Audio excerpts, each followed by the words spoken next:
pick in behind this little metal retainer clip. And we're just going to gently pull this out. Go ahead and pop that clip off. I'm going to grab the hatch, and we can work that off. And it's just going to pop off. It's literally a ball and socket. Now you want to be careful, because now the hatch only has one support holding it up in place.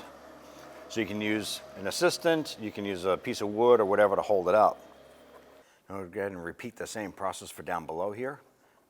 Install a pick, or you can use another type of pry tool.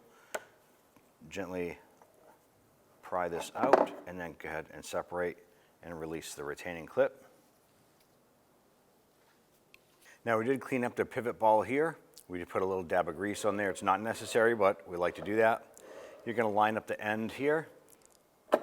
Press it right on. That clip will retain its position. Then you want to go ahead and repeat the same up here.